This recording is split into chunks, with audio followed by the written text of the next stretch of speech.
Hello there, this is Casey and I welcome you to physics ज्ञान मुकेश नायक channel. One shot series चल रही है बच्चों।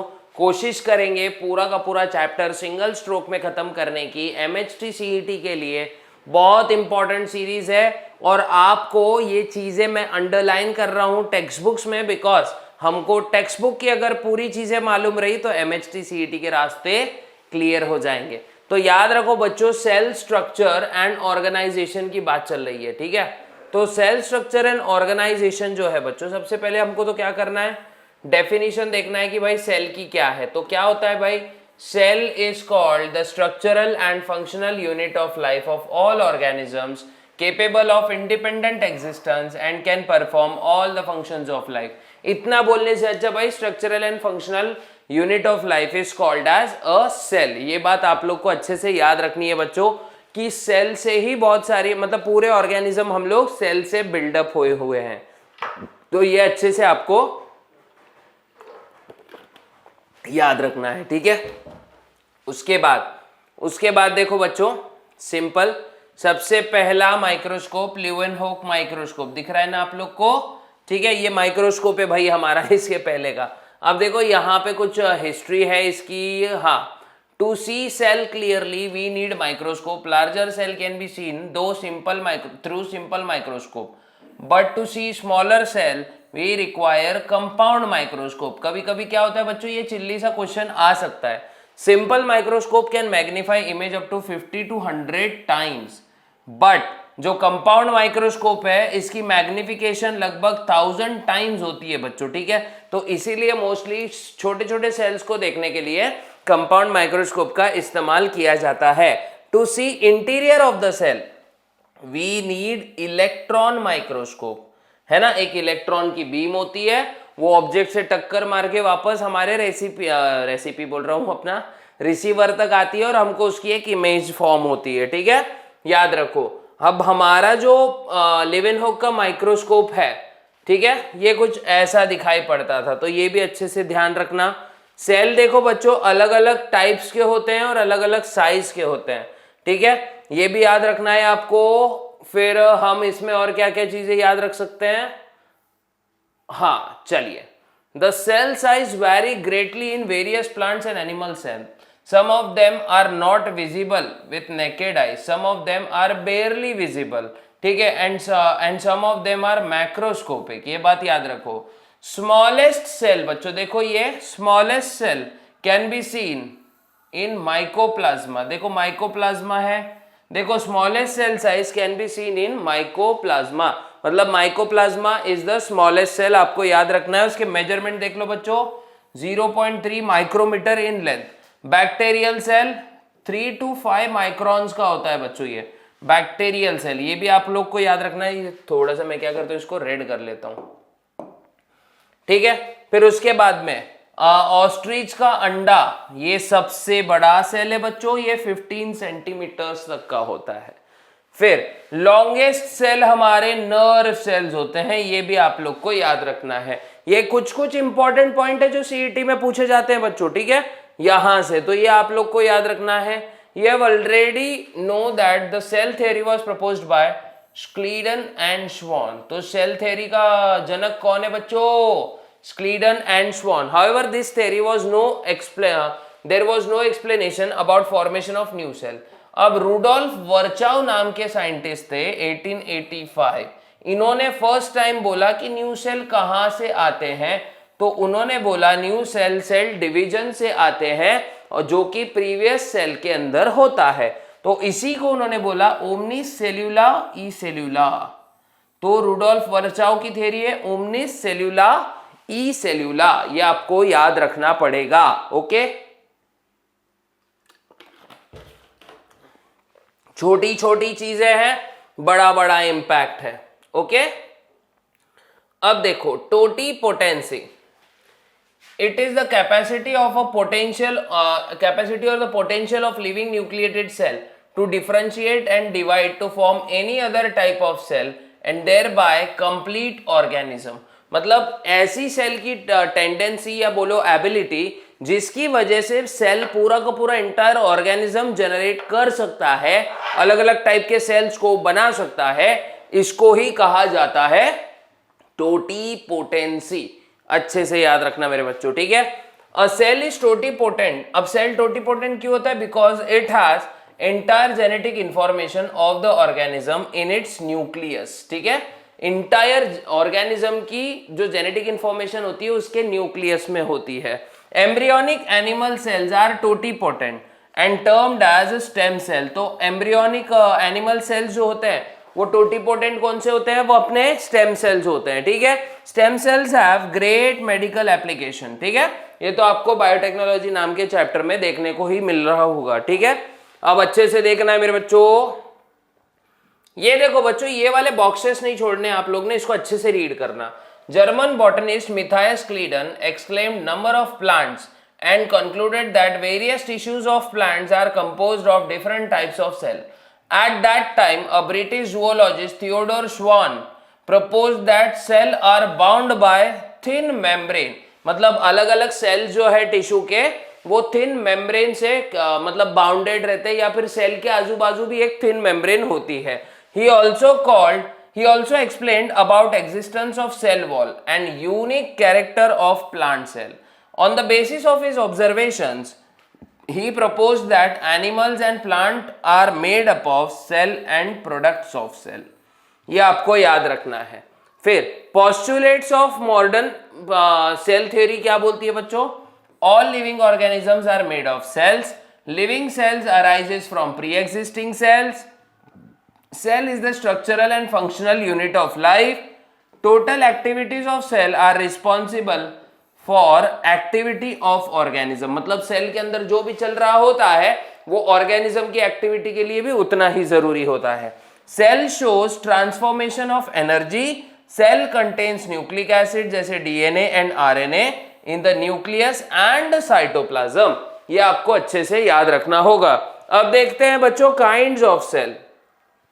तो न्यूक्लियस के हिसाब से दो टाइप्स के सेल होते हैं मेरे बच्चों, एक होते हैं प्रोकैरियोट्स और एक होते हैं यूकैरियोट्स, ठीक है, याद रखना। अब एक प्रोकैरियोटिक सेल आपको जैसे दिख रहा होगा आपकी टेक्स्ट बुक्स में बच्चों, एक सिंपल सा स्ट्रक्चर होता है, बस इसमें क्या होता है न्यूक्लियस की जगह न्यूक्लियोइड होता है, सेल ऑर्गेनल्स एब्सेंट होते हैं, ये कुछ कैरेक्टरिस्टिक है, ठीक है, ये आपको याद रखना है। प्रोकैरियोटिक सेल देखो, it has chemically complex protective cell envelope. Cell envelope होता है इनके पास। सेल एनवेलप मतलब एक ऐसा कवरिंग बोलेंगे उसको, ठीक है। अब however it does not have well defined nucleus, कोई न्यूक्लियस नहीं होगा। Other membrane bound cell organelles भी नहीं होंगे, ठीक है, ये याद रखना है। सेल एनवेलप कितने लेयर का होता है बच्चों? सेल एनवेलप होता है 3 लेयर्ड स्ट्रक्चर, ठीक है। सबसे बाहर की लेयर को बोलते हैं हम लोग ग्लाइकोकैलिक्स, फिर होती है सेकेंड में मिडल सेल वॉल, और फिर थर्ड होती है इनर में प्लाज्मा मेम्ब्रेन। तो ग्लाइकोकैलिक्स, सेल वॉल और प्लाज्मा मेम्ब्रेन होती है, ठीक है। तो ग्लाइकोकैलिक्स अब अगर एक लूज शीट के जैसी है, मतलब एक लूज कवरिंग जैसी है, तो इसको हम बोलेंगे स्लाइम लेयर, और अगर टफ है तो इसको हम बोलेंगे कैप्सूल, ठीक है। Bacteria better observed when stained. Stained मतलब बैक्टीरिया को दे दो कलर। अब कलर के हिसाब से हांस क्रिस्टियन ग्राम जो है हमारे, उन्होंने एक फंडा निकाला था जिसको हम बोलते हैं ग्राम स्टेनिंग। क्या बोलते हैं? Gram staining. अगर किसी बैक्टीरिया के सेल वॉल में पेप्टिडोग्लाइकन है तो इसको हम बोलते हैं ग्राम पॉजिटिव बैक्टीरिया, और अगर उसमें म्यूरिन नाम का कोई चीज है तो उसको बोलेंगे ग्राम नेगेटिव बैक्टीरिया। ये छोटी छोटी चीजें आप लोग को याद रखनी है बच्चों।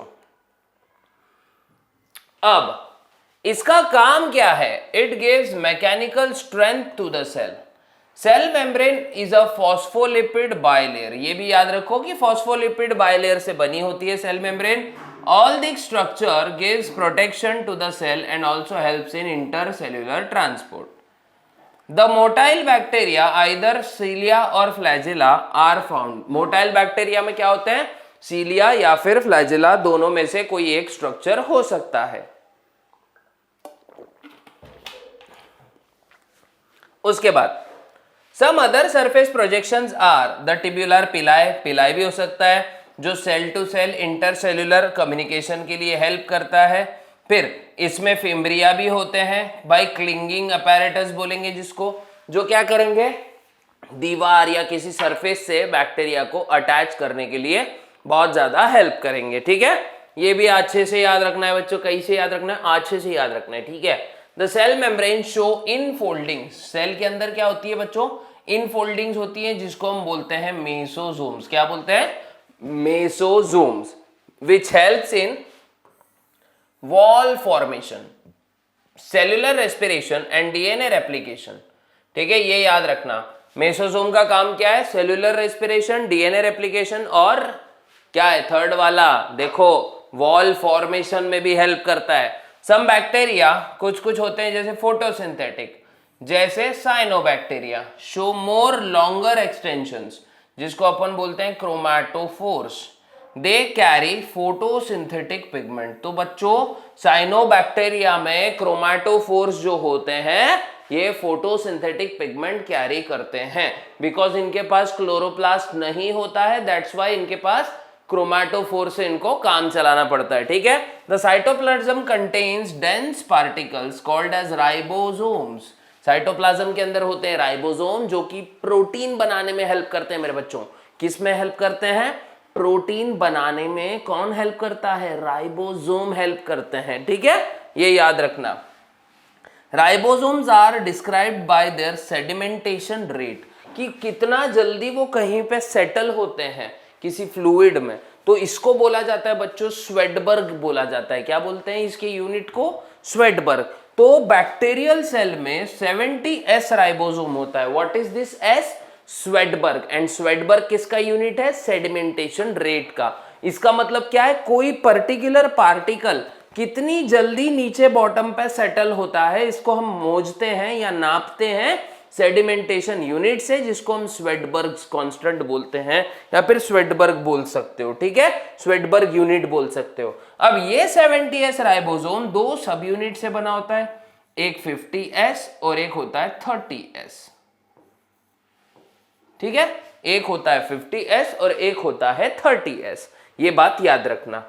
तो 50S लार्ज यूनिट होता है और 30S स्मॉलर यूनिट होता है।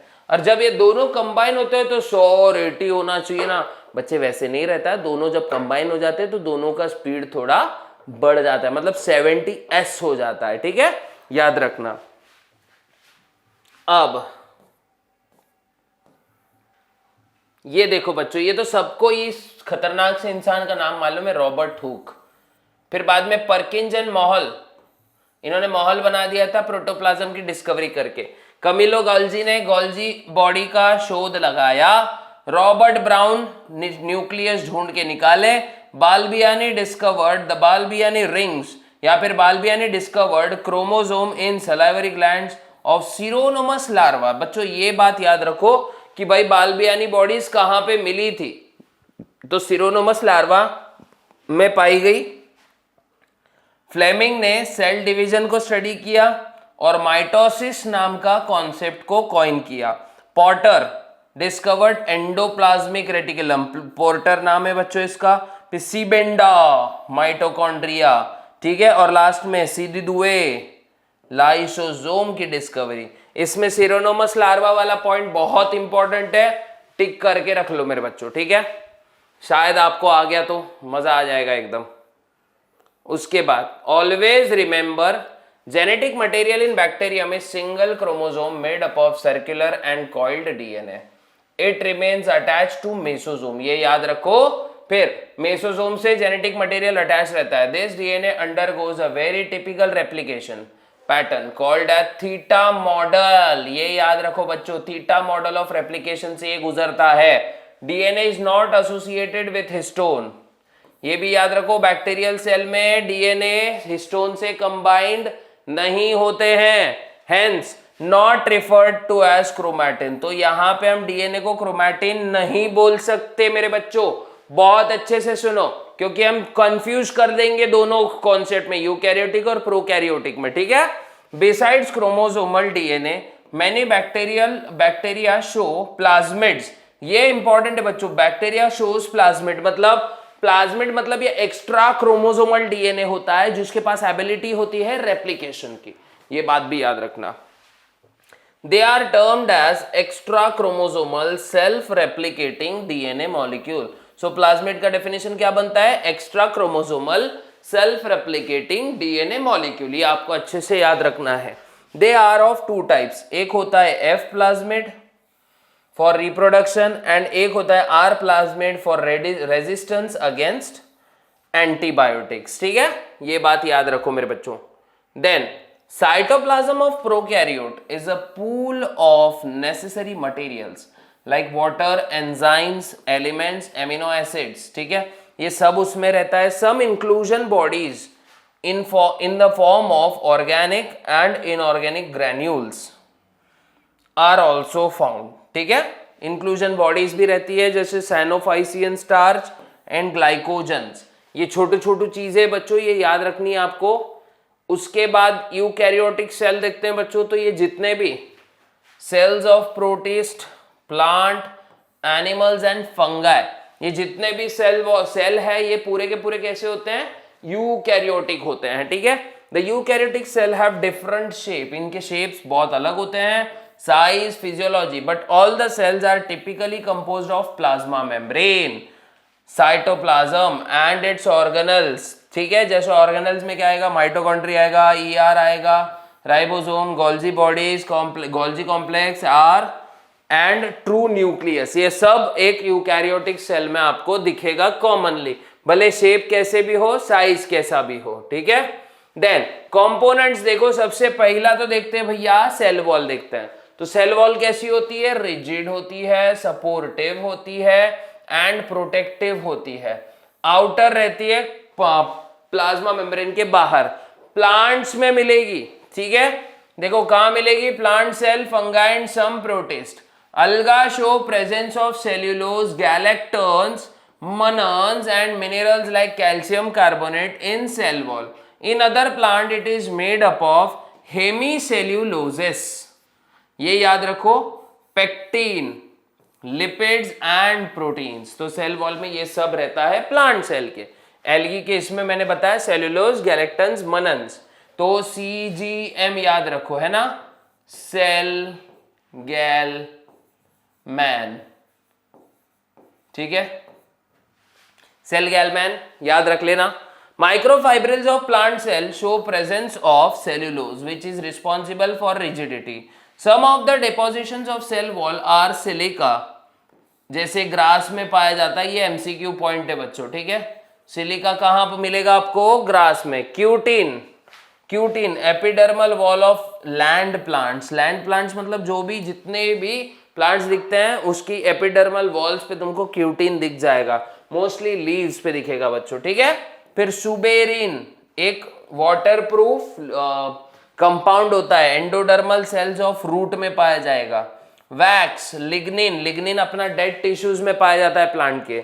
It gives shape to the cell and protects from mechanical injury and infection, ये बात अच्छे से याद रखना। ठीक है, फिर उसके बाद आता है बच्चों इन प्लांट। अब देखो नेक्स्ट वाला पढ़ते हैं। In plant cell wall shows, क्या होता है प्लांट में? Cell wall shows middle lamella, primary wall and secondary wall. इसका डायग्राम देखते हैं हम लोग, नीचे है यहाँ पे देखो, ये है हमारा middle lamella, primary wall and secondary wall. तो दिख रहा है ना आप लोग को, जैसे यहाँ हेमीसेल्यूलोज है, कुछ प्रोटीन्स है, सेल्यूलोज माइक्रोफाइब्रिल्स है, प्रोटीन अपनी ये देखो, ये सबसे नीचे वाली क्या है? ये प्लाज्मा मेम्ब्रेन है, ये आपको याद रखना पड़ेगा। अब देखते हैं बच्चों मिडल लैमेला। मिडल लैमेला क्या होती है? थिन होती है, lies between the two adjacent cells. It is the first structure formed from cell plate during cytokinesis, और ये है हमारा एमसीक्यू। ये मिला हमको एक line to line MCQ. It is made up of pectin, calcium and magnesium. किससे बनी है? Pectin, calcium and magnesium. Soft हो जाता है बच्चों जब फल जो है पक जाता है, तो ये सॉफ्ट हो जाता है राइप फ्रूट में, बिकॉज यहाँ पे जो हमारा मिडल लेयर है ये धीरे धीरे डिग्रेड होना स्टार्ट हो जाता है। ठीक है, ये याद रखना। प्राइमरी वॉल, ये यंग प्लांट से कहाँ मिलेगा आपको, ये यंग प्लांट सेल में मिलेगा। It is capable of growth, जैसे मेरिस्टेमेटिक टिश्यू भी याद रख सकते हो आप। It is laid inside middle lamella, middle lamella के एग्जैक्ट इनसाइड क्या होता है हमारा primary wall. It is the only wall seen in the meristematic tissue. Just अभी मैंने कुछ देर पहले बोला, कुछ देर भी नहीं, कुछ सेकंड पहले बोला, ठीक है। फिर मेसोफिल सेल्स में मिलेगा और पिथ में भी ये पाया जाएगा। तो इसकी लोकेशंस देख लो बच्चों, प्राइमरी वॉल कहां मिलते हैं, तो मैंने इसकी चीजें मैं मार्क करते जा रहा हूं साथ ही साथ, ठीक है।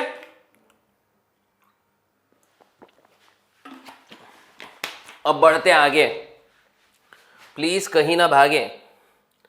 Secondary wall, it is present inner to primary wall.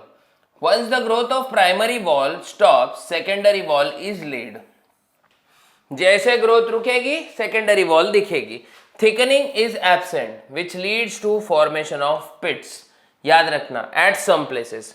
अब देखो दो सेल के बीच में कनेक्शन होता है जिसको हम बोलते हैं प्लाज्मोडेस्माटा। ये होते हैं साइटोप्लाज्मिक ब्रिजेस, ठीक है, between neighbouring cell and which shows pores between primary cell wall and middle lamella, ठीक है। तो ये होते हैं ब्रिजेस, कौन, हमारे प्लाज्मोडेस्माटा। ये बात अच्छे से याद रख लो बच्चों, ठीक है। यहां तक तो आई थिंक सो आपको समझ में आया होगा। अब सेल मेम्ब्रेन देखते हैं, थोड़ा सा हार्ड होता है लेकिन इतना भी नहीं, थिन होती है बच्चों, बहुत ही पतली पतली। उसके बाद क्वाजीफाइड होती है, क्वाजीफाइड मतलब फ्लूइड लाइक, ठीक है, फ्लूइड जैसा स्ट्रक्चर।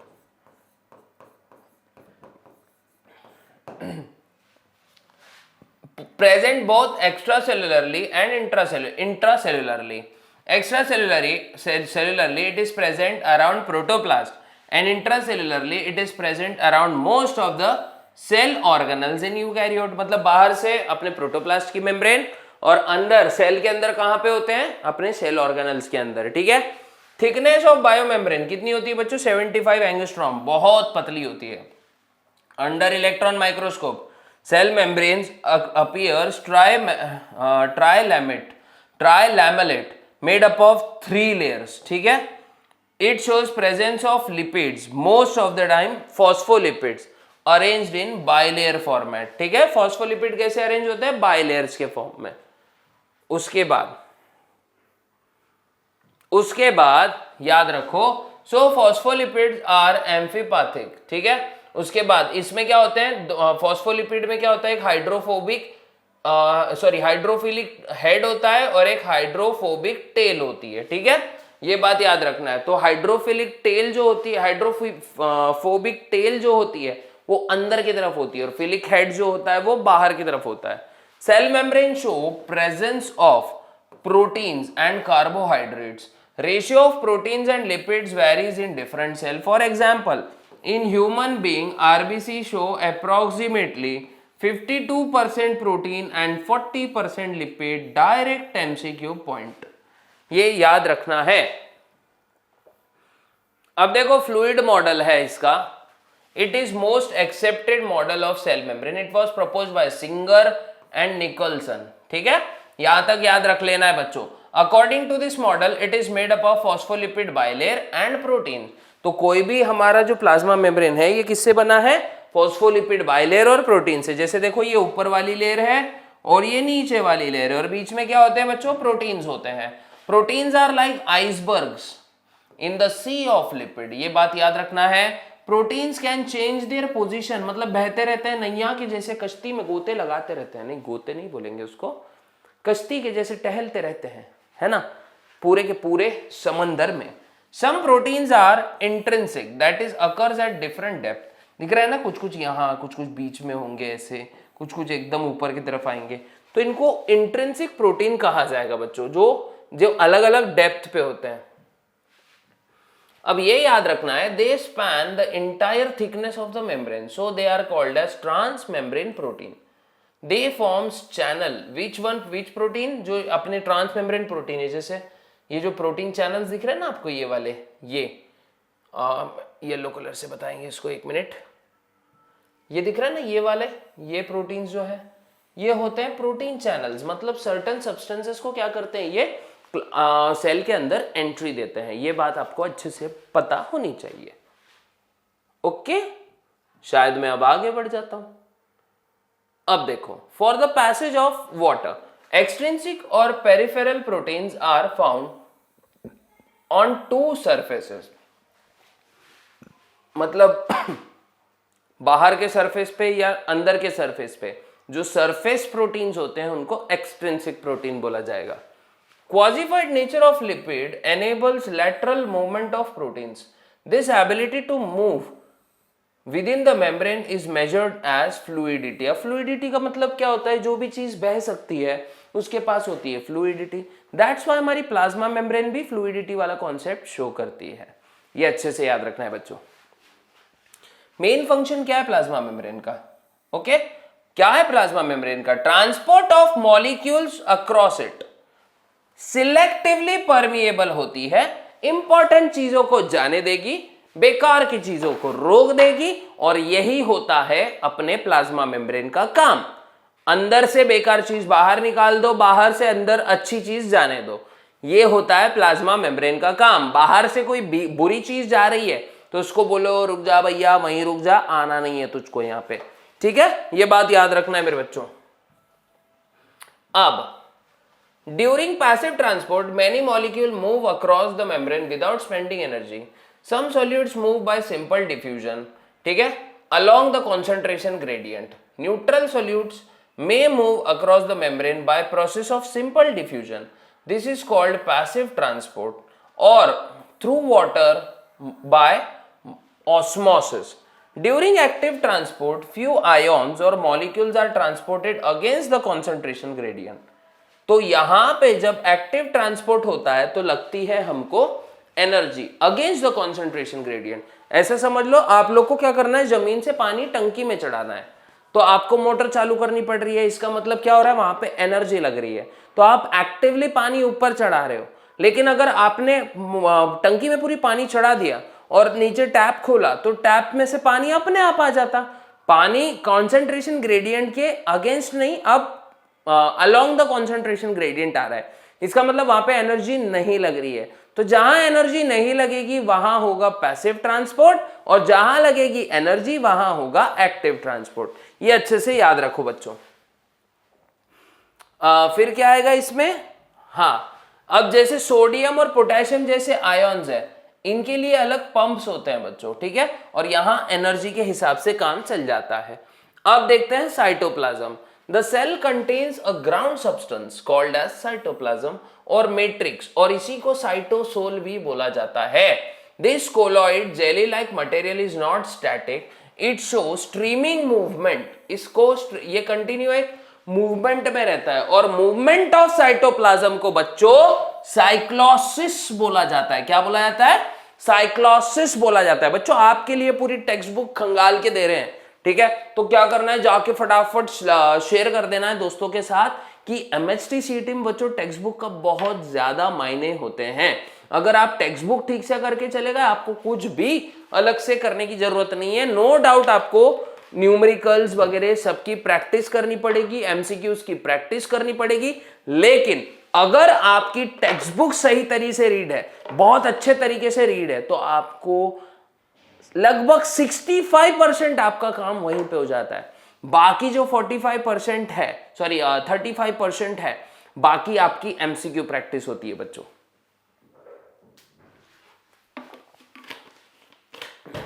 ये बात याद रखना है, ओके। अब the cytoplasm contains water as a major component along with organic and inorganic molecules, जैसे एमिनो एसिड्स वगैरह सब होता है, ये तो आपको पता ही होगा अच्छे से। साइटोप्लाज्म में ही अपना एंडोप्लाज्मिक रेटिकुलम और बाकी सेल ऑर्गेनल्स आते हैं। ये बात याद रखना, जो जो इंपॉर्टेंट चीज है मैं उतना ही बस टिक कर रहा हूं यहाँ पे। हाँ, साइटोप्लाज्म क्या करता है? Helps in distribution and exchange of materials between various cell organelles. Cell organelles are nothing but compartments in the cell that carry specific function. Some of them coordinate with each other, ठीक है, और जब ये coordinate करते हैं एक में के साथ, मतलब इनके फंक्शंस एक में पर डिपेंड करते हैं, तो वो एक सिस्टम बनाते हैं जिसको हम बोलते हैं एंडोमेम्ब्रेन सिस्टम। और एंडोमेम्ब्रेन सिस्टम के ऑर्गेनल्स याद रखने आप लोग ने, एंडोप्लाज्मिक रेटिकुलम, गोल्जी कॉम्प्लेक्स, फिर मैं बोलूंगा हाँ गोल्जी कॉम्प्लेक्स हो गया, एंडोप्लाज्मिक रेटिकुलम हो गया, और क्या आएगा इसमें, वैक्यूल्स। ओके, वैक्यूल्स आ जाएगा एंडोमेम्ब्रेन सिस्टम में। और भी एक आएगा देखो एंडोप्लाज्म, हाँ लाइसोसोम। ओके, लाइसोसोम भी आएगा। तो ERGCVL याद रख लेना बच्चों, ERGCVL, क्लोरोप्लास्ट और माइटोकॉन्ड्रिया इसमें नहीं आएगा, ठीक है। क्योंकि इनके फंक्शंस अलग होते हैं, उनके फंक्शंस मतलब इन पे डिपेंड नहीं करते हैं।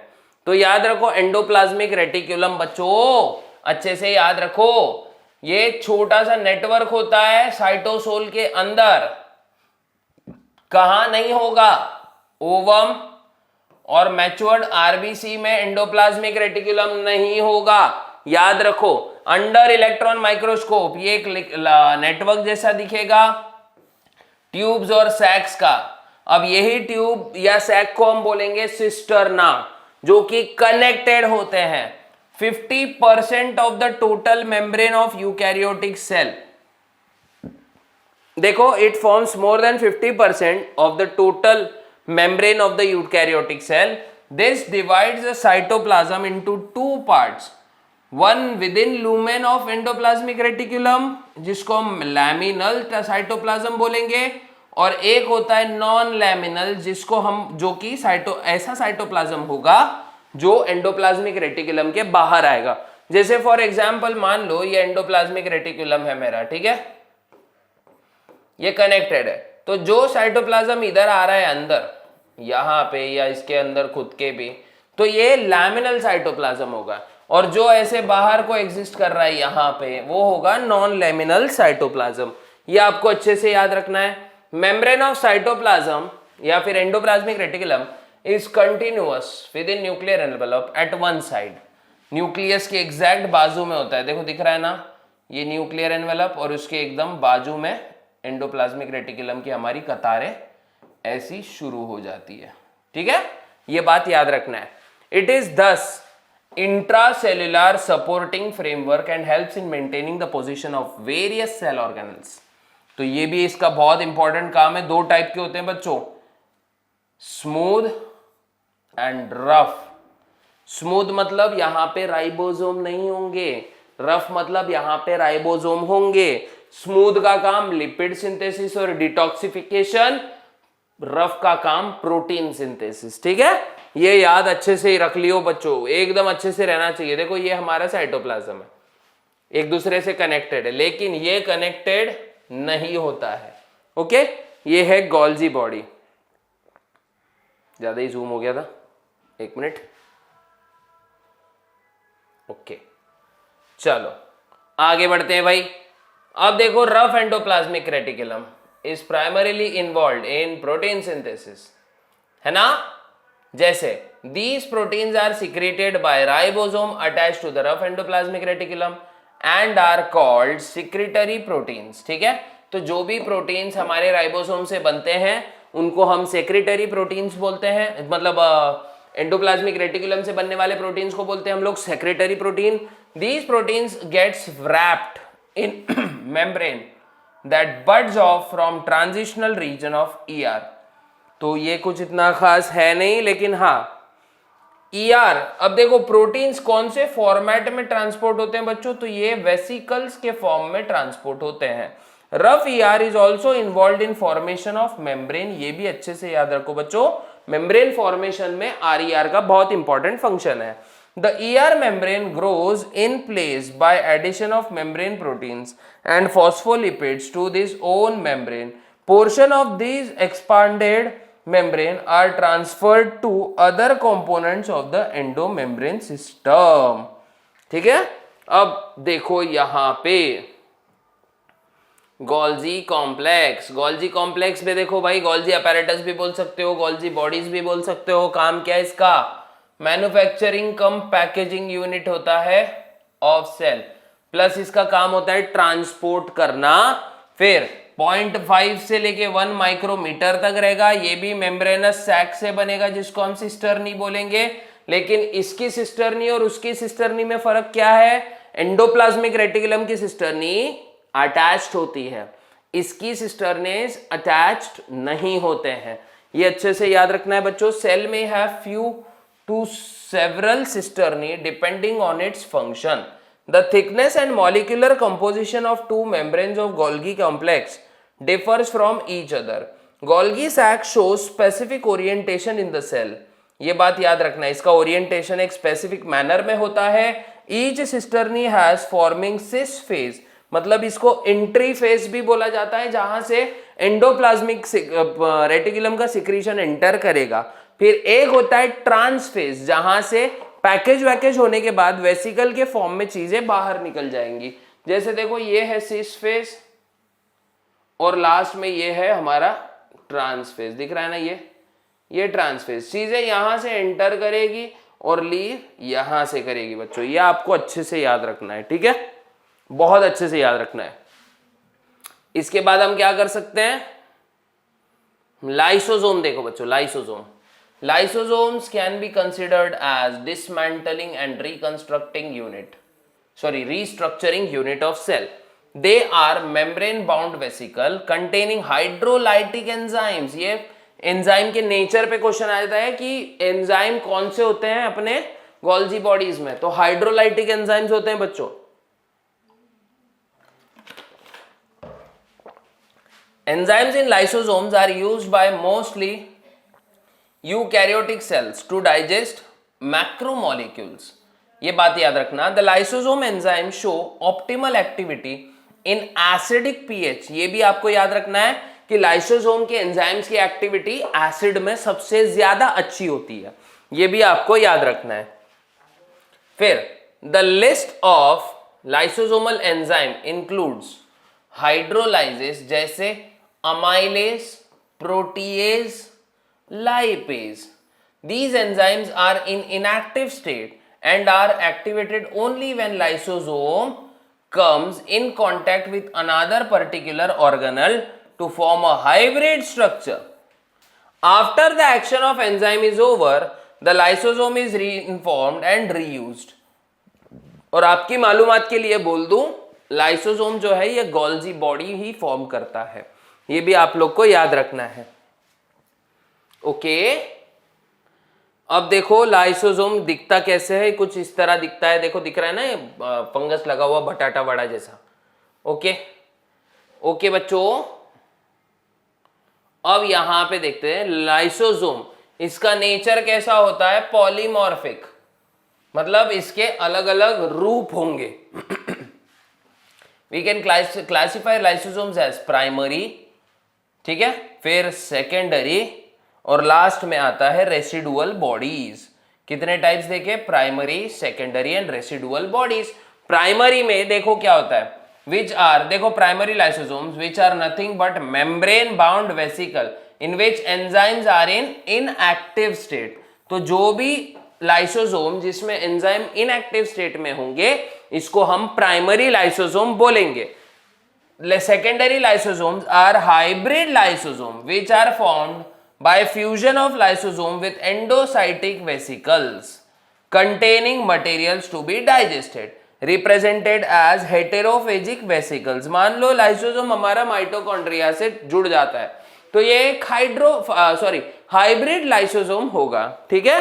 This is larger in size than primary lysosome. अब देखते हैं रेसिडुअल बॉडीज क्या होती हैं। ये is the vesicle containing undigested remain left over in the heterophagic vesicle after releasing the products of digestion in the cytosol. Lysosome which brings about digestion of cell own organic material like damaged cells are called autophagic lysosome.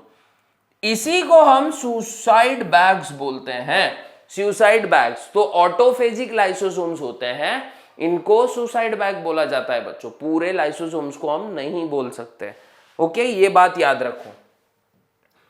फिर लिखने जैसा क्या है इसमें, मतलब learn करने जैसा, lysosome क्या करेंगे, intracellular as well as extracellular digestion, ठीक है। द इंट्रासेल्युलर डाइजेशन, इंट्रासेल्युलर के लिए रिस्पॉन्सिबल कौन है हमारा, ऑटोफेजिक लाइसोसोम। और secondary lysosome which contains foreign materials brought in by process like phagocytosis। Food vacuoles in amoeba or macrophages in human blood cells, human blood that engulf and destroy harmful microbes that enters the body. मतलब phagocytosis कहाँ होता है वो बता रहे हैं बच्चों. Always remember, lysosome enzyme do not digest their own membrane proteins. ठीक है? 3-dimensional shape of these proteins probably protects the membrane. तो लाइसोसोम की जो 3-dimensional अरेंजमेंट होती है मेम्ब्रेन की, वो लाइसोसोम को अपने ही एंजाइम से प्रोटेक्ट करके रखती है बच्चों. देखो इंजीनियरिंग कितनी जबरदस्त है. बायोलॉजिकल इंजीनियरिंग बोलूंगा मैं भगवान जी की. इन्होंने हर चीज का तोड़ भी बताया है और हर चीज का अपना एक अलग फंक्शन भी है. यहां तक तो आई थिंक सो समझ में आ गया रहेगा आपको. Accidental release of lysosome enzyme in limited amount does not harm the cell because of pH of cytosol is near to the neutral. Any insufficiency in the secretion of lysosomal enzyme leads to disorders. Example, genetic disorder जैसे Tay-Sachs disease due to insufficiency of lipase. Brain gets impaired due to accumulation of fats. ये होता है बच्चों lysosome ना होने का नतीजा. उसके बाद extra cellular digestion is brought about by release in the lysosomal enzyme outside the cell.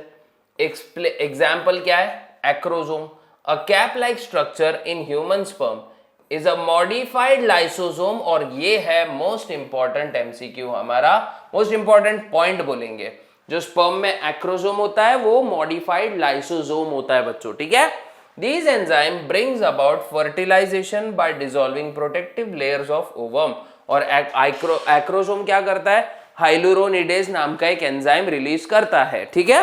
ये आपको अच्छे से याद रखना है. और अगर यहां तक हमारा चैप्टर आपको समझ में आया सेल का, तो क्या करना है? जाके फटाफट लाइक कर देना है, शेयर कर देना है. देखो बच्चों इंपॉर्टेंट पॉइंट सीईटी के पॉइंट ऑफ व्यू से ले रहे हैं अपन लोग, कोशिश कर रहे हैं जल्द से जल्द इसको निपटाने की. लेकिन हाँ, आपको भी उतना ही ज्यादा ध्यान देना पड़ेगा. तो अगर आपको सेशन अच्छा लग रहा है और कुछ टेक्स्ट बुक के पॉइंट्स अगर मैं हाईलाइट करने में सफल रहा हो, तो क्या करना है? शेयर कर देना है बच्चों के साथ में, ताकि और ज्यादा अपनी क्रांति में क्या हो? इजाफा हो. ठीक है? और मिलते हैं ऐसे ही इंटरेस्टिंग सेशन में. तब तक के लिए गुड बाय, गुड लक, जय हिंद.